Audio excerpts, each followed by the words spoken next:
Barnsley, a town that's built on coal, underground tunnels without a soul, snaking under the narrow streets, nameless faces beneath our feet, endless workings, forgotten, dead, move like dreams in an old man's head, worked out, spat out, left to fade, like songs on a piano that won't get played. So many names of abandoned pits, history shattered, smashed to bits, so many stories left untold, hidden in the map's sharp fold. The pits are gone, they've all been mined. Where shall we look for them? Seek, and ye shall find. Now Jonathan Pratt, what a Barnsley chap, and he liked a pint of ale. That's why his nose were all as red, and his cheeks were all as pale. This is part 3 of the long lost hidden coal mines of Barnsley. And I want to concentrate on 2 major pit disasters. One 100 years ago and the other 200 years ago. So let's start off way back in 1914 at a pit called Wharncliffe Silkstone, or Pilley as we used to know it. So right, here we are. I've got my old mate here, Peter Clarney, who worked with me years ago at Barra, and he's done a thesis, a long thesis, a study of a disaster, the 1914 disaster at Pilley, which was called Wharncliffe Silkstone Colliery. And it happened when, Pete? It happened? It was a Whit weekend. It was the 30th of May, a Saturday at 2 o'clock in the afternoon. That's Whitsuntide, Yes, Whitsuntide. Bangkok. Right, okay. So, Pete, can you just tell us what happened on that day? Whit weekend, 1914, at 2 o'clock in the afternoon. There was men working on a face in the windmill seam. And as researched, they changed over the fans. Just stop, Pete, just stop. Was that unusual working weekend? Yeah, they were doing them days. No 5-day week, of course. No. They were cutting coal. They were cutting coal, yeah. Cutting coal, yeah. Yeah. They changed the fans over during the question. Which fans? The ventilation fans. On the surface of the mine. Yes. Yeah. On the pit top. Yes. Right. Yeah. Carry on, mate. And what happened then, as I understand it, from what I've read, is that there was a period of where there was no air being ventilated, waiting for the fan being come on. Methane had built up, it had travelled along the face. There was a cutting machine working, and as the report said, there was only one bolt holding a panel on the machine, and it ignited. Explosion. So, I mean, I was an electrician, as you know, in the mines, so the coal cutting machine roughly might have been about 12 bolts or whatever. I think it was 6. I might be wrong, I think it was 6, yeah. 6 bolts, and there was only 2 in. 1. Only 1 bolt. Yes. So when the inspectorate found this in the report, there's only 1 bolt. So your theory, was it proved to be the coal cutting machine? Yes, it was, yeah. Which sparked, of course, incendiary sparking, and then so the explosion happened. Yeah. Methane gas combustion. Yeah. Tragic. So, Pete, how many men got killed? There was 11 and 1 died later. 1 died a week later. Right, 12. So, we're trying to find Rockingham. This is Croft Gaze Lane, this. Pit Lane. Yeah. Oh, this is what Pit Lane is? Pit Lane from Island side, this, yeah. What, down here? Yeah. Yeah. This is down here? Yeah, this is Pit Lane from Island side. So this is where all miners went then? From Island side. And there was another one from Rockingham side. From Island side. What's this guy on? Quad bike? I don't know how far you can get down here, but I'll see. What is it? It's not a quad bike, it's a lawnmower. So, whereabouts, what are you then, Barry? Pit what down here, what are you? For the old pit lane. Right. One of the old pit lanes. Yeah. There were 2 pit lanes, were there? Yeah, the one that came off from Birdwell. Right. And that was the main road in, but this used to go over the old railway bridge. Of a railway bridge. How far was it, Keith, Pete? Into the colliery. What it? It's my big ponds here with fishing. Fishing ponds. Yeah. It's unbelievable, isn't it? So Keith, when did it shoot Rockingham?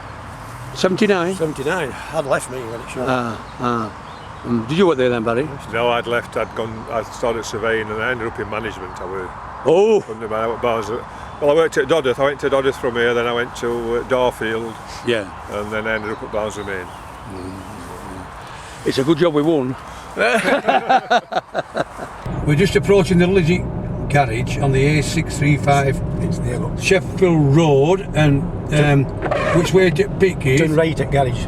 Turn right. Sorry, left at garage. Right. Miles. Turn left here if you can still get up.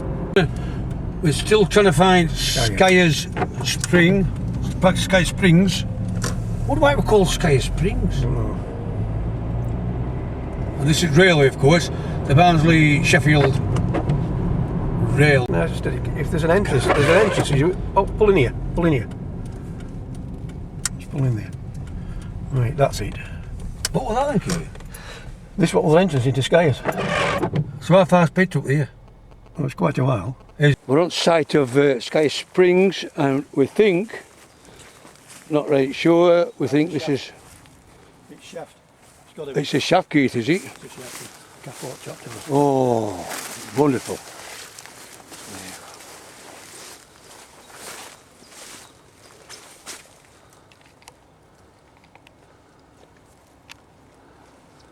Skyers Spring.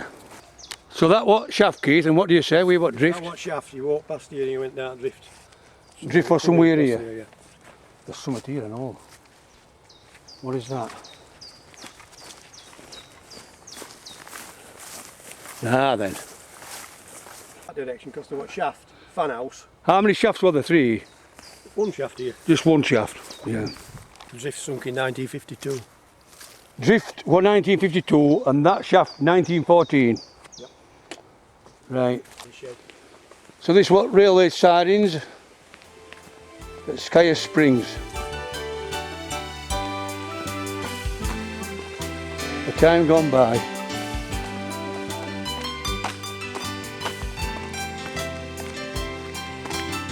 That's actual line then, Keith, that's still going into it, that line. Sheffield. What is Sheffield Barnsley. This must have been a pit line, Keith, this.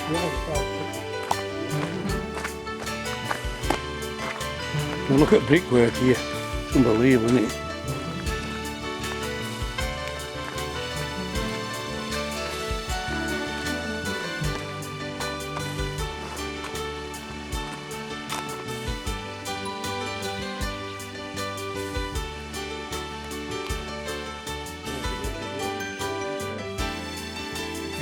This what road up to Sikstone Road. And which it up here? It was just straight, pit was straight up. You can't get straight up now. Up this thing here. So this is Old Pit Lane to Pilley, Wharncliffe Silkstone. And there's not much left. In fact, there's no left. All this area, what we're going to now, Dave, Yeah. was Wharncliffe Silkstone colliery area. All this area here was the pits. Yeah. Was the pit. Put a coking oven, brickyard, Yeah. clay pit, Right. and a big. And of course, anybody who knows this area, you'll know these marrons coming up. Yes, And if you can get a card, you're a better man than me. yes. The Pope can't get one. The Pope can't get one, he said. The shaft was there. Whereabouts, Pete? Number 4 pumping shaft was here. So there's no Somewhere cap, here. is there? So these are the underground workings of Wharncliffe Silkstone. I mean, a plan of workings in the Aversley district then? Yeah, Aversley district. It is Wimbo, see. Windmill was same, yeah. Right, so just explain then, Pete. Just tell me what Well, face. this is the face here. Right? That's the face there, yeah. And these things here Yeah. is where the miners were found. John Siddall, Oh, I see, yeah. Frank Walker, Mr. Wood. And I can't see them numbers there. But the cap, if you see it also, you can see the cap lamp number 721, Oh. the electrical. George Bailey was there. Yeah. His son, Udder Bailey. And there was one down here as well. Sandwich box, there. Yeah. Deep piece with snap tin, yeah? Snap tin. Another lamp. Snap tin, everybody. Snap tin, well, it's called that because of the metal tin snap, when they used to snap it to. That's where we get the Barnsley endemic word, well, indeed it's a mining term, snap time. This is the one that was presented to the Secretary of State. Right, an inquiry. Right. It's very, very similar. I want to say similar, Pete. That's called face again, look. Yeah, but more detail. Right. And that's the coal cutter there, Dave, just there. Can you see? Just Right. there, right? Yeah. And here we've got Mr. Gardner, Mr. Bailey, Alf Norman in his cap, Walker, Wood, Siddall, the trailing cable, a dust sample, props blown out, another dust sample. And if we come down this one here, Mr. Bailey, his cap lamp, and the hurdle sheet down. I presume that would be a Bratish sheet. Bratish sheet. Yeah. So the ignition, the point of ignition's there where that coal cutter is. That's exactly right. And it'd whip, well, it'd just go mad, wouldn't it? See, you can far down here. Now this is look at this, Pete. Door found open and bent. Should it have been Well, the point is, if it had been closed? when they used to swerve from one to the other, Yeah. it would flap, wouldn't it? Yeah. Interesting. Outcome of the inquiry. The inquiry, the jury said that the management was not had no blame. So what we would say a whitewash. Yes, I would say that definitely. Yeah. And the annoying thing about it, from what I read, the Mines Association didn't question anyone. That's the Miners Federation, the old union, the old mine workers union. It would be the Yorkshire Mines Association them days. Right. Yeah. Well, they didn't question any. They didn't question anyone. Well, that's unbelievable. Yes, yeah. So you've got to ask the question after all these years. What about them poor widows and kids who? Well, I think there was a fund set up Right. by the Mayor of Barnsley, and there was a lot of money paid into it, and they paid them out as best they could. In them days, things were hard. Right.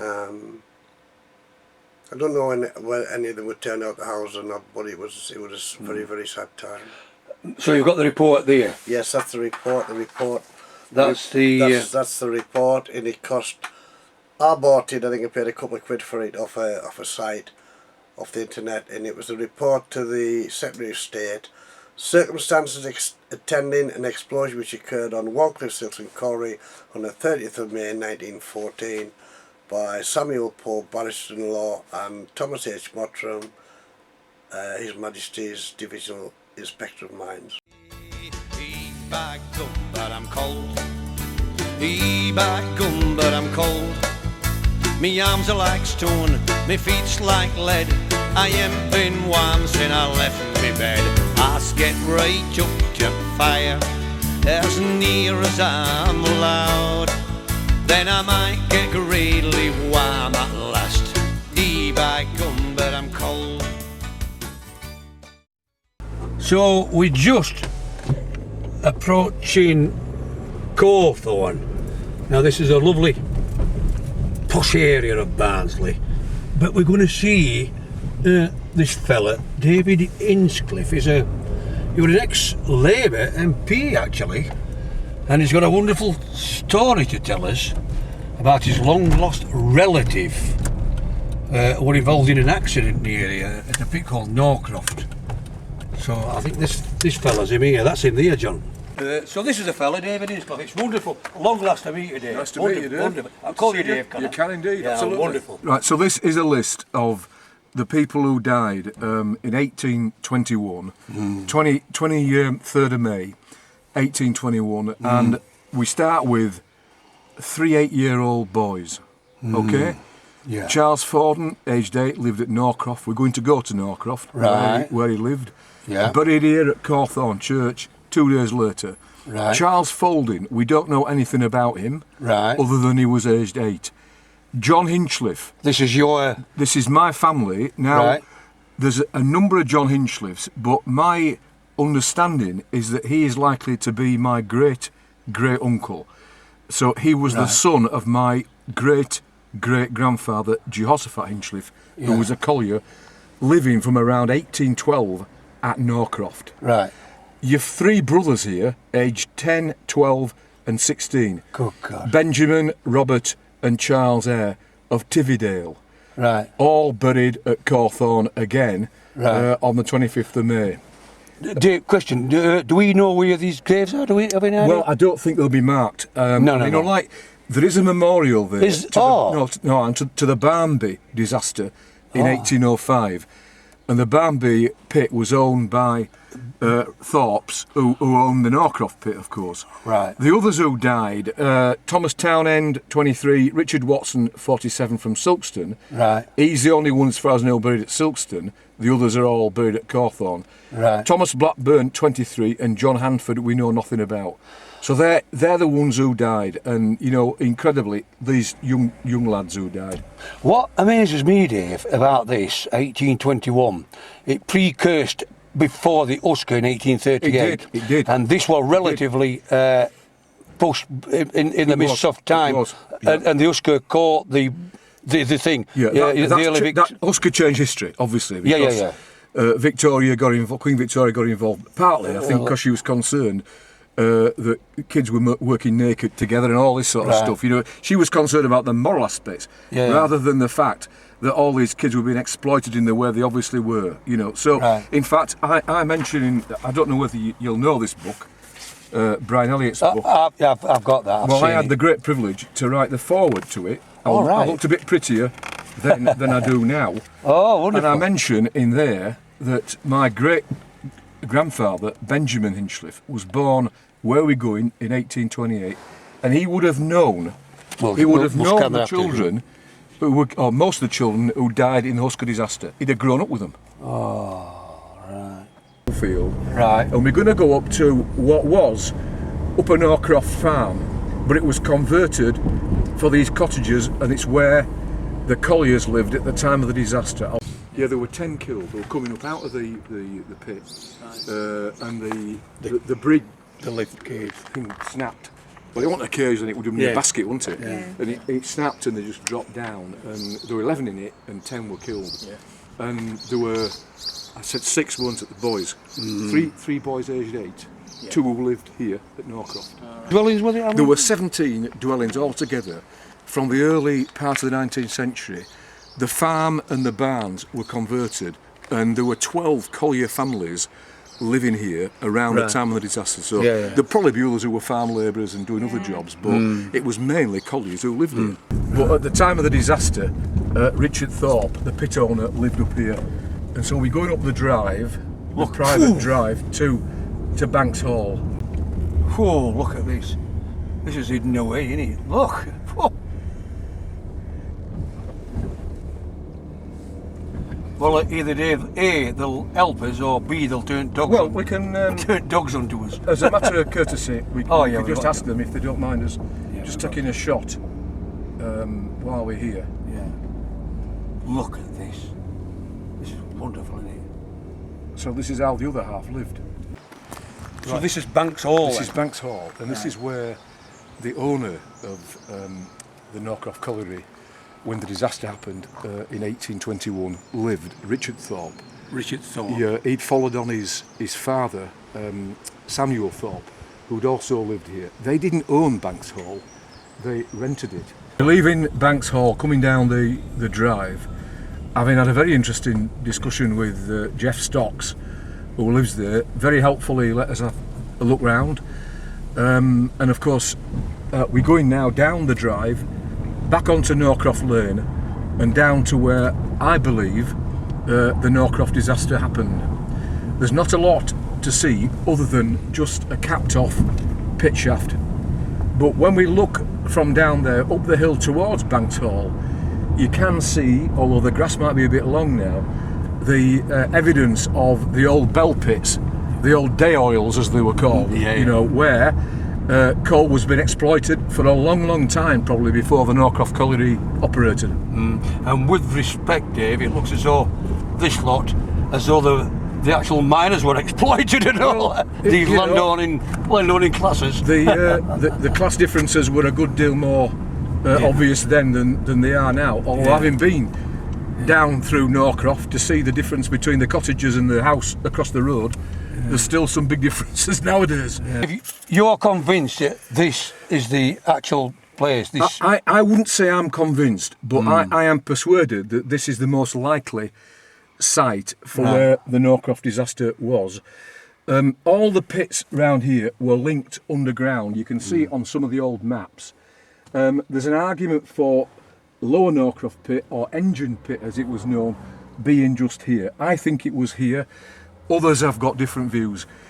Once we look at the old map that John Gutchild had, we might establish it exactly. Right, and I'll tell you something interesting. The actual Silkstone seam, it was 60 metres down. That's right. So the actual cage that day, the lift shaft fell 60 metres. That's right, it did. Or 70 yards it would have been. That's exactly right. And of course, the thinking is that was probably, in terms of Yorkshire and the north of England, the first shaft disaster. Right. You know, where that had happened actually in a shaft like that. What actually happened? I read, was a chain what broke? Basically, they were coming up. Something like 9 o'clock in the morning, so goodness knows what time they started. These were kids 8 years old, coming up.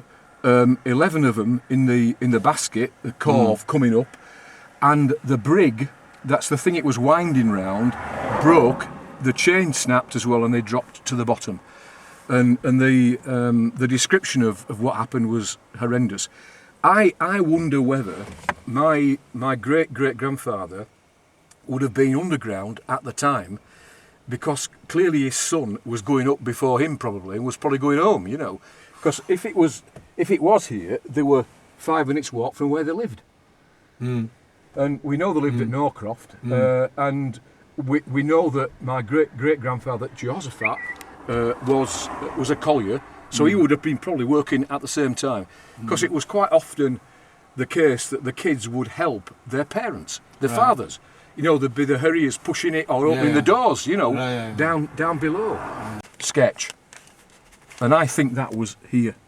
So, but it describes what happened in great detail, because this chap Gilbert recorded it, wrote a letter about what he'd seen, and it's terrible to look at. What book is that? This is number 1, volume 1, 19th century. Yeah. And it's got great detail on what happened that day, including. He says here in his notes, last night I went to Norcroft, where we've been, of course, and they were very busy with the 9 coffins, right? So they were making the coffins at Norcroft, where we were. From Norcroft I went to Cawthorne, where they were just finishing the 7th grave in the churchyard, you know. 9 of the victims are to be buried tomorrow. It will be a day of much crying, distress, gloom, sorrow, shrieking and lamentation. Listen, this is Gary Denton, who lives at Lower Norcroft Farm. I've said my theory that the Norcroft pit was just over here, that the colliery was over by the farm over there, and there are some old buildings there that do look like colliery buildings. So this is a lady, Jane, who got these wonderful records. How did you get these in, Jane? These are priceless. I belong to Find My Past, and fortunately Find My Past have managed to photograph all the records for the old West Riding of Yorkshire, so we're able to find the burials of the people involved in Norcroft. Oh, that's wonderful. I notice you're quite correct with this one fella, he was 47, who was buried here at Silkstone. That's right. And most of the kids are at Cawthorne. We'd love to find the graves. Can't you help us anymore? I can't help you there, no. All I can show you is the burial records. Now, these were poor mining families, and it's very, very unlikely that the family would have been able to afford a headstone. So it's like a pauper's grave, if you like? It possibly, yes. So, Jane, there's one here, 1823. That's in same window, it's same time, isn't it, love? It is, yes. It's only 2 years afterwards, so it's possible that he could be buried Interesting, that Oscar up there, 1838. Yes. So we're just on his way to Cawthorne Church to try and find, it is a long shot and all, trying to find these graves or some sort of memorial, so here we go. So we've been all a bit show trying to find these graves. They're obviously paupers' graves, unmarked, and so I think that's it, Dave. So, yeah. Well, it's no surprise because obviously these were poor people, and lives of working class people in those days, even the children were not valued. It's quite emotional for me to be here because lots of my ancestors and relatives are buried in Cawthorne churchyard, obviously unmarked graves, no mention of them, not recorded in history in any way, but they contributed to this area, you know. Dave, question, were they want no inquiry, were they?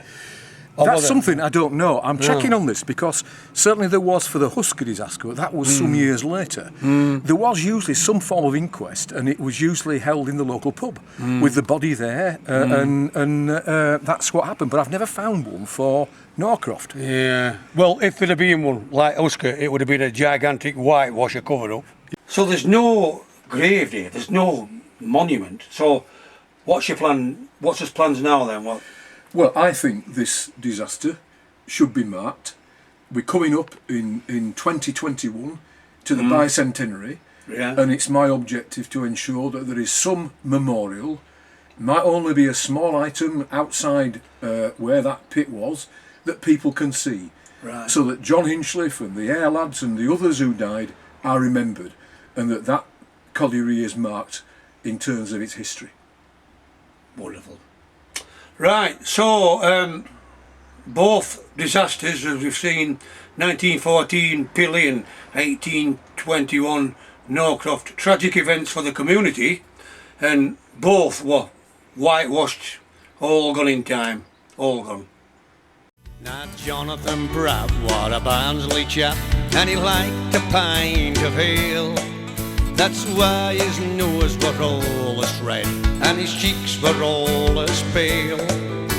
And if I stopped him on the street to pass the time of day, in drunken tones as he raised his hat, this is what he'd say. Eat by gum, but I'm cold. Eat by gum, but I'm cold. Me arms are like stone, me feet's like lead. I ain't been warm since I left me bed. I get right up to fire, as near as I'm allowed. Then I might get greatly warm at last. By gum, but I'm cold.